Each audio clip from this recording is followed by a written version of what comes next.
everybody, and welcome to another episode of Rob's World of Boxing. Let's get it. Alright, I want to talk about the fight cards that happened over the weekend, talk about some fight cards that's going to happen this upcoming weekend, and touch on a couple other little things, man. Yeah, what? Let's jump right into it. First fight card I want to talk about, it happened Friday, February 3rd. It was in Glendale, Arizona. It was an ESPN Plus card. It was a top rank card. Top rank is Bob Arum, all those guys. The card was Navarrete versus Wilson. The first fight I want to talk about on the card, on their undercard, was Emilio Vargas versus Francisco Duque. Emilio Vargas was 2-0 with 2 KOs. I didn't get Duque record. Man, yeah, you know what that sound like. I think that's how you say his name too, man. I ain't gonna lie. But yeah, man, it was easy work for Vargas. Vargas scored a unanimous decision win against Duque. And yeah, all 3 judges had it the same, 40-36, man. It was Vargas' first time not KOing his opponent in his career, in his young career. You know, and that's going to happen. That was good experience for the young Vargas. Good win. Emiliano Vargas. All right. Next fight I want to talk about on the undercard. It was an 8-round contest at junior welterweight. Junior welterweight is 140 pounds, if you didn't know. If I didn't say, that was at lightweight Emiliano fight. All right. It was between Landolfo Delgado and Clarence Booth. Landolfo Delgado was 16-0 with 13 KOs. He's 28 years of age. And Clarence Booth was 21-6. All right. It was easy work for Landolfo Delgado, man. 2 judges had to fight 79-72. And the 3rd judge had to fight 80-71 for your winner by unanimous decision, Landolfo Delgado. Continuing his winning ways. And yeah, man, like I said, same thing about Emiliano. He didn't get the KO, but you're not going to KO everybody, man. That was good work for Landolfo, you know, getting those rounds in, scoring a unanimous decision. Good job, Landolfo Delgado. Next fight I want to talk about on the undercard, it was oh shit, I didn't get it. What the fuck was I doing? But it was between Andres Cortez and Luis Melendez. I didn't get the rounds and the weight class the fight was at, but I'm pretty sure it was at 140. Don't mark that. All right.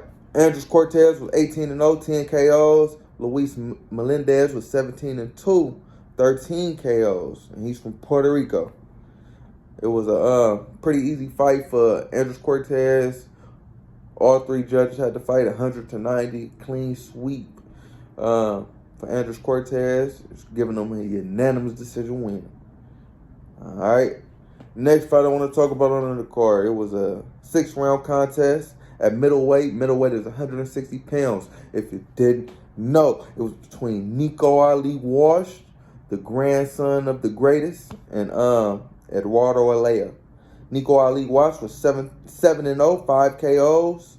He's 22 years of age. And Eduardo Alycia was 9-2-1. All right, and he's from Sacramento, California, up here with us, man.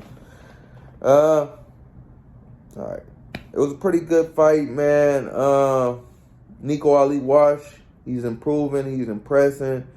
He was getting caught with some punches I didn't like, in this fight. But, that's boxing. You will get caught. But I would like to see him work on his defense a little more, and him getting these rounds in, helped me see that. Probably helped him see that. And, yeah, man, I like him getting rounds in. I would rather him KOing his opponents. But, I like him getting the rounds in, man. 2 judges had to fight 59-54 for Nico Ali Walsh. And the 3rd judge had it 60-53 for Nico Ali Walsh, giving him Walsh. Sorry about that. Giving him a unanimous decision win advancing his record to 8-0 with 5 KOs. Good job, Nico Ali Walsh. Alright. Next fight I want to talk about on the undercard was a 6-round contest at heavyweight. Heavyweight is the big boys.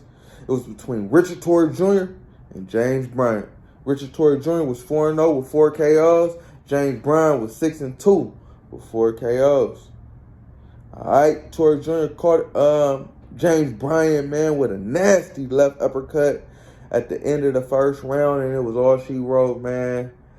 Yeah, I ain't gonna lie, I don't know what I was doing for the beginning of the first round. I must have moved, but I came in at the end of the first round, and that's all I seen was the uppercut, and it was over. I was like, oh, he done knocked him down. No, shit, he done knocked him out. It's over. It was an impressive knockout from Richard Torrey Jr., man. He's an impressive young prospect. First round TKO win, Richard Torrey Jr., man. I like him a lot. Yeah, continuing his winning ways. Next fight I want to talk about on the card was a 10-round contest at junior welterweight. Junior welterweight is 140 pounds, if you didn't know. It was between Arnold Barbosa Jr. and Jose Pedraza. Arnold Barbosa Jr. was 27-0 with 10 KOs, and Jose Pedraza was 29-4, 1 draw, 14 KOs. Alright, Pedraza was outboxed. Barbosa was outboxing Pedraza every round, man, up until the 5th round when Pedraza had his best round of the fight thus far, in my opinion.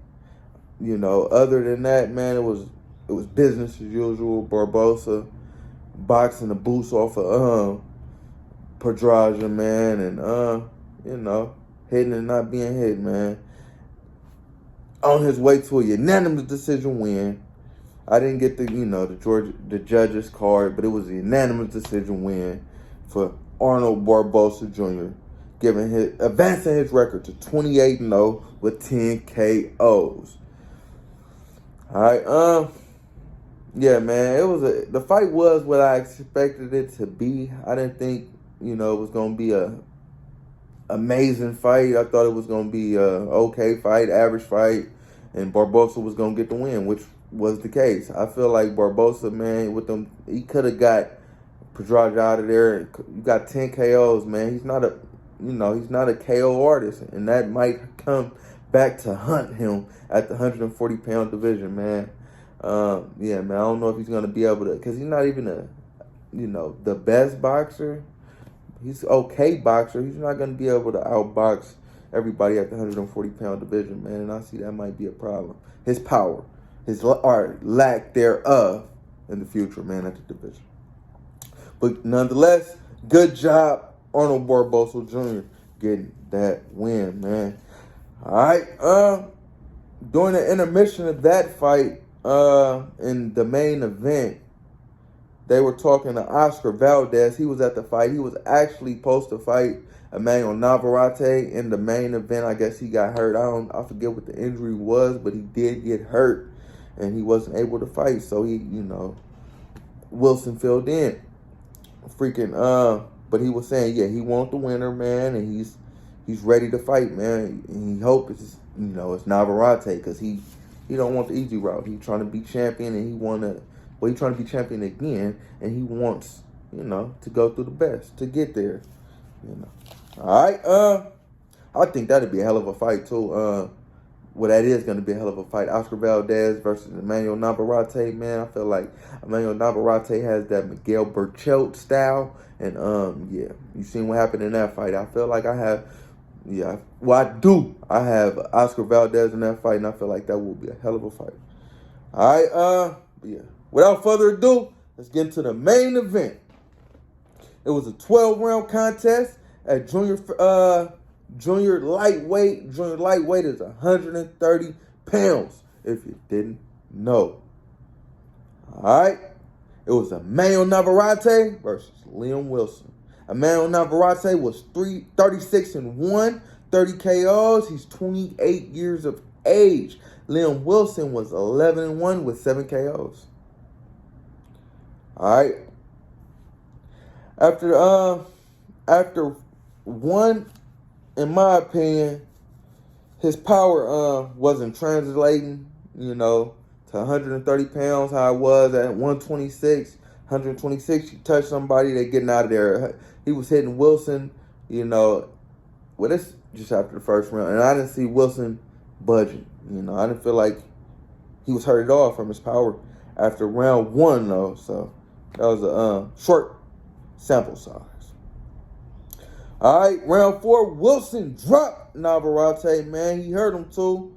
It wasn't just a flash knockdown. It was a left hook that hurt him, man, and put him down.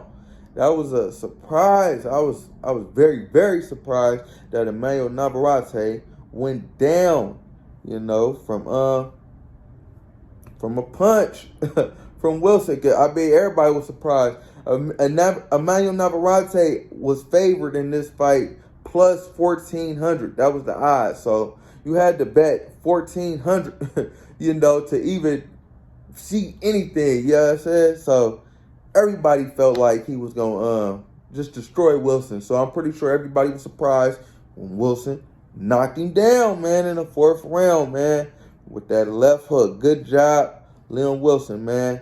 Yeah. Navarrete caught Wilson with a right hook that hurt. My fault. Excuse me. Wilson caught Navarrete with a left hook that hurt Navarrete in the 6th round. And in the 7th round, Wilson was getting the hell beat out of him, no lie. Freaking Navarrete was looking like himself, man. Navarrete actually dropped Wilson in the 9th round. Freaking yeah, man, it was basically all she wrote, man. Now in the 9th round, he dropped him. He didn't get back up, man. 9th round TKO win. Emanuel Navarrete, man. Fucking looking just how he looked at that 126. Looking amazing, man. Power down there, the same. Freaking, I wouldn't say it's exactly the same. It was an accumulation of punches, more so at 126. He, hit a guy and get him out of there, and 3 or 4 rounds. At 130, it might take 9 or 10 rounds, But nonetheless, man, the power looks good. Navarrete looks good. Well, not really, because his body looks like, my body right now. It don't look like he works out at all, even though I do work out. But, it don't look like he worked out at all. But he does work out, and you could tell from him beating on these grown men. But nonetheless, man, good job, Emanuel Navarrete, getting that win versus Leon Wilson, man, overcoming the knockdown and getting back up, and putting the pause on that man. Good job, Emanuel Navarrete. All right, like I said, Oscar Valdez, he was at the fight. He said he wants Navarrete, he was licking his chops, I know he was licking his chops when Wilson put him down.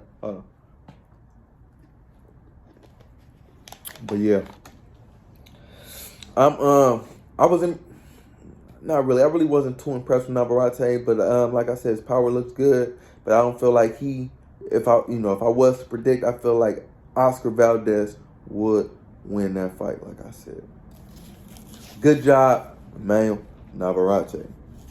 All right, that was it for that card. It was a good card from ESPN, which ESPN never disappoints, in my opinion. I love ESPN, as a promotional company. I love their cards. All right, let's get into the next card. It transpired Saturday, February 4th in New York City. It was on DAZN. DAZN is Matchroom. Well, not all the time, but this time it was Matchroom and Eddie Hearn, all those guys. Card I want to talk about, it was Amanda Serrano versus Erica Cruz card. It came on at 8 p.m. Eastern time. 8 p.m. Eastern time. All right. Let's get into it. First fight I want to talk about on the card, it was at junior welterweight. Junior welterweight is 140 pounds. If you didn't know, it was a 10-round contest between Richardson Hitchens and John Bowser. Richardson Hitchens was 15-0, 7 KOs, and John Bowser was 17-0, 7 KOs. All right. Bowser actually got dropped in the first round. It wasn't really, a knockdown in my opinion, but shit, the judges ruled it a knockdown, so it was what it was. In my opinion, Richardson Hitchens stepped on Bowser's foot, but he punched him, then he stepped on his foot, which caused Bowser to become off balance and then fall. But the ref ruled it a knockdown, so it was a knockdown. All right. Bowser got dropped. Okay, yeah, it was a straight right hand that dropped Bowser to him in the fourth round. Okay. A straight right hand dropped Bowser in the fourth round. The first, knockdown wasn't a knockdown. The fourth round, he got dropped with a straight right hand. Hitch and jab was putting in work all night on Bowser, man. His eye was shut by the fifth round. But I feel like Hitchens could have got Bowser out of there if he just put his foot on the gas a little bit more. But nonetheless, it was a unanimous decision win for Richardson Hitchens. All three judges had to fight 100-88, giving Richardson Hitchens every round in the fight, plus the knockdown with a couple knockdowns. And the unanimous decision win for Richardson Hitchens. I really like Richardson Hitchens. He's an Olympian. He has a pretty good pedigree. Yeah, man, I like him a lot. I want to see him in there with the top fighters at 140 pounds now. I feel like he's proved, what he is, and I want to see him in there with the elite guys. I feel like he can make a splash, but I don't know if he will make a splash until I see him. So let's put him in there. At least with Montana Love or something like that. I know they was building that fight up before Montana lost, but yeah, let's get him in there. All right, next fight I want to talk about on the card. It was a 10-round contest at 130 pounds. It's junior lightweight, if you did know. It was for the IBF, WBC, WBO, and vacant WBA belt at the weight. It was Alycia Baumgardndner versus Alycia McCallie. Alycia Baumgardndner was 13-0, 7 KOs, and she's from Detroit, Michigan. Alycia McCallie was 15-1, 3 KOs, and she's from Paris, France. All right,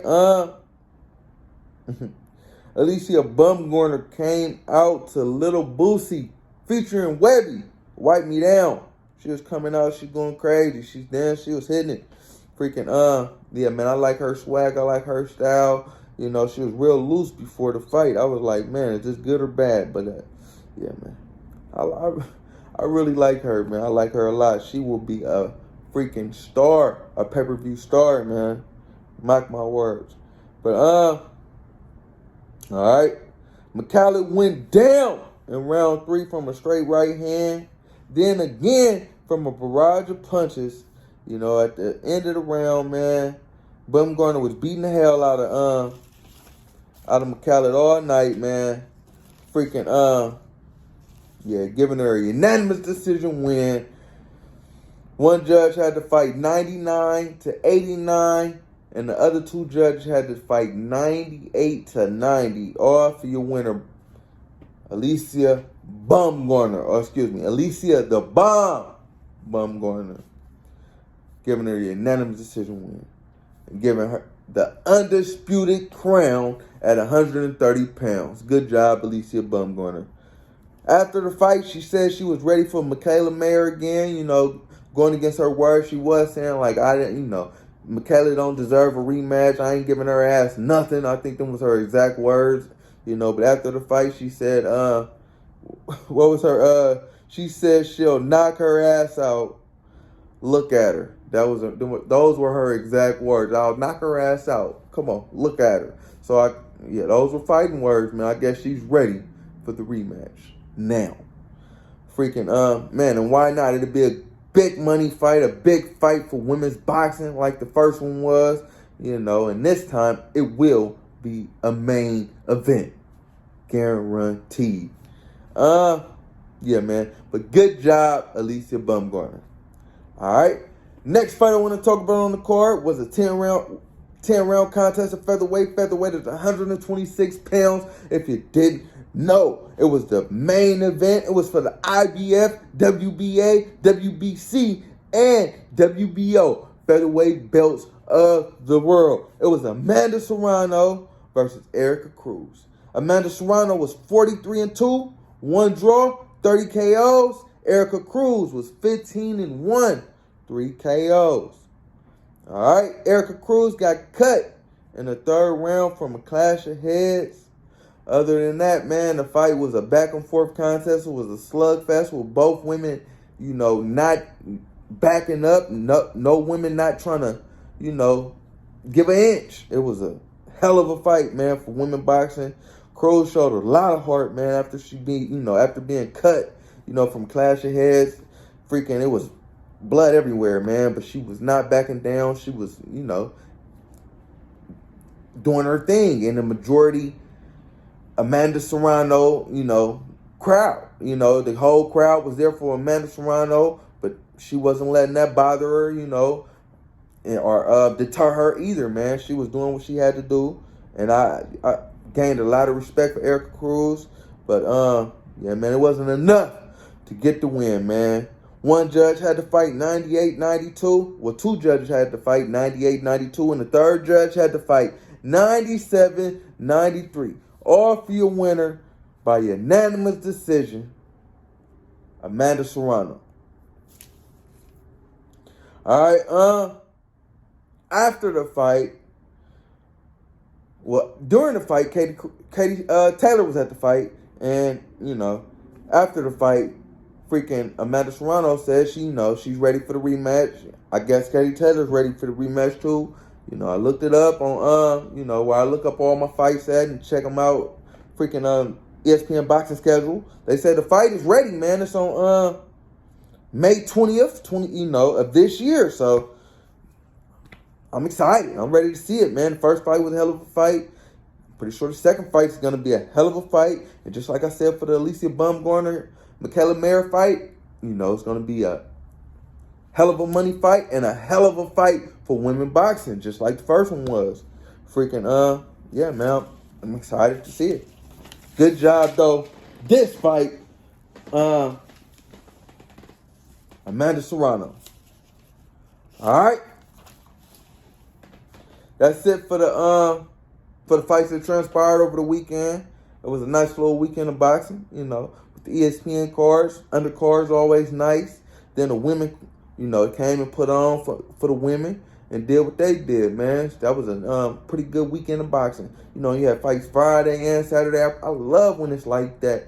I'd rather it be like that than different promotional companies coming on all Saturday. Why don't y'all come on? One come on Friday, one come on Saturday, and the other come on Sunday. That'd be amazing for boxing, But, of course, we not going to get it like that. But, yeah, it was a good weekend this weekend. Well, last weekend. Let's talk about the fights that's going to happen this weekend. February 11th, Saturday, February 11th. The card I'm going to talk about is in San Antonio, Texas. It's a Showtime card. Showtime is PBC, Al Heyman. All those guys. It's for the vacant WBC Junior Lightweight title. All right. Main event being 12-round contest of Junior Lightweight. Junior Lightweight is 130 pounds. If you didn't know, it's Ray Vargas versus Oshanique Foster. Ray Vargas is 36-0, 22 KOs, 32 years of age. He's Orthodox style fighter. He stands at 5'7.5". He has a 70.5-inch reach from Mexico. This is going to be his first fight at 130 pounds, trying to become champion there like he was at 126. His last fight was against Mark Magsayo, who was 24-0, and he was the champion, and Ray Vargas beat him, and took his belt. Now, I guess he discarded that belt. Now, he's moving up to 130 to see if he could do the same. He will not beat Mark Magsayo, become champion at 130. Let's see if he can do it. All right? And pick up this vacant belt against his opponent, Oshanique Foster. Oshanique Foster is 19-2, 11 KOs, 29 years of age. He's Orthodox style fighter. Stands at 5'8.5" with a 72.5-inch reach. He's from Houston, Texas. His 2 losses. What the fuck I just say? Hold on, I need some water. His 2 losses. He lost 2 times. They both came. Well, one came against a guy who, was 12-1, and the other was 6-1. The 12-1 guy was a Rolando Chani. I've never heard of him. And the 6-1 guy was Samuel T. I've never heard of him. He was 6-1 though. Yeah, I don't know how he lost to these guys, but pretty sure he's gonna lose to Ray Vargas too. That's my prediction on the fight. I say, a 6-round knockout for Ray Vargas versus Oshanique Foster, who lost to a couple of guys I don't know. So, it's my prediction on that fight.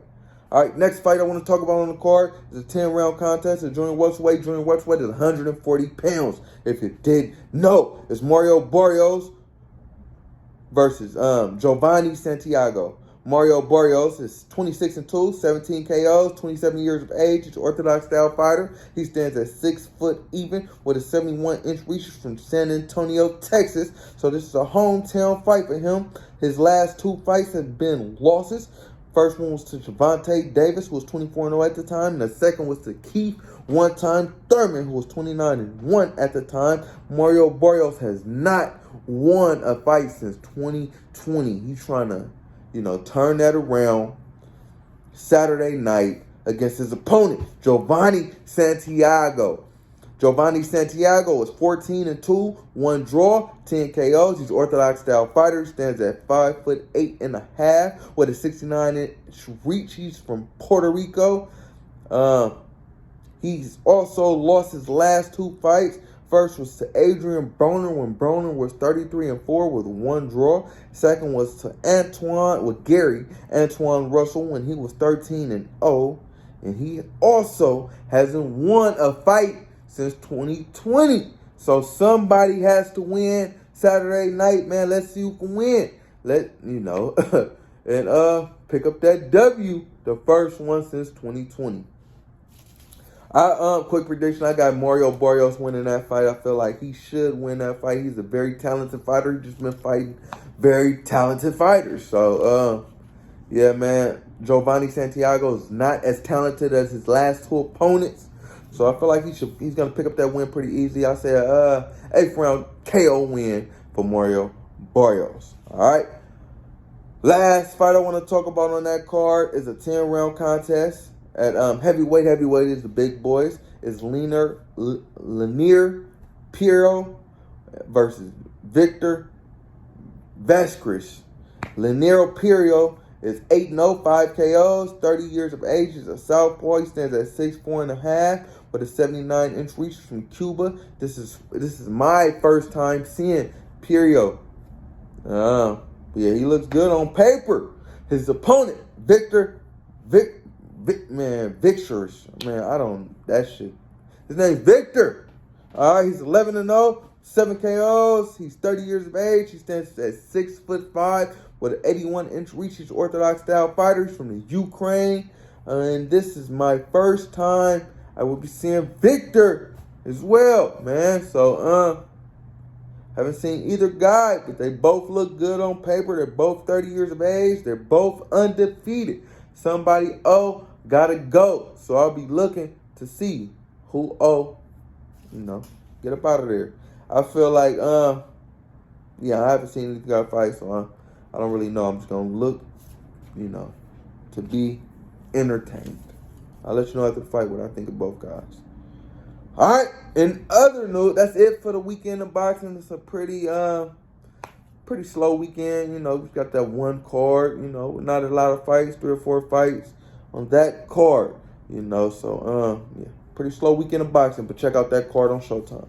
All right. In other news, the David Benavidez versus Caleb Plant fight is set. That's a Showtime card. So that's set for March 25th. They kicked off the press conference the other day, freaking it's some real it was entertaining to say the least, man. It's a lot of bad blood in that fight, man. David Benavidez said he's gonna break his jaw and send him to the hospital. Caleb Plant being he was saying Caleb looked scared. I ain't gonna lie, Caleb did look kind of, shook in there, or, at the press conference, man. Or maybe he was just very focused.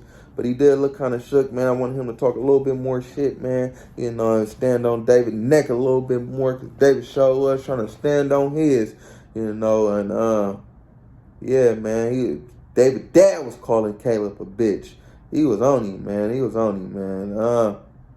Looking forward to seeing that fight, man. It's going to be a hell of a fight. I got David Benavidez in that fight. I just feel like David is a little bit too much for Caleb Plant, man. I really feel like David Benavidez is a 175-pounder parading at 168. He's kind of a weight bully, but he's the Mexican monster, man, and I fuck with David Benavidez. I feel like he's going to do the same thing at 175 that he's going to do at 168 to these grown men. Yeah, man. Yeah, I'm looking forward to seeing the fight. Freaking Devin Haney says he's not gonna move up this year after the Loma fight. Well, actually, that's what his dad, Bill Haney, said. He's not gonna move up. And Shakur Stevenson says he's gonna become lightweight champion this year. And Dev has all 4 belts, man, so something gotta give. And I'm looking to see what gives, man. Who is lying, who's telling the truth, who's a man of their word, who is not. I feel like Dev, man, you need to move up, man. I feel like your body is telling you to move up. I feel like you will have ramifications your body will give you if you don't move up, bro. You too big for the weight. Let Shakur have them belts, man, and prolong that fight. I feel like you're not, we both from the same spot, bro. We both from Oakland. I know you Shakur talking a lot. You don't want to look like you scared, man. But in my opinion, you should move up, go dominate 140. Get up to 147, then you and Shakur meet. And it'll be a big money fight, i.e. Pacquiao Mayweather, even though y'all both black and they wasn't. But yeah, that'd be a hell of a fight. At 147, man, with the money weight. That's the money weight, in my opinion, and that'd be a hell of a fight at that weight. Freaking yeah, man, move up, man, because I feel like, I got Shakur against anybody, and, that's just me, though. Freaking, yeah. Like, comment, subscribe, all that shit, people.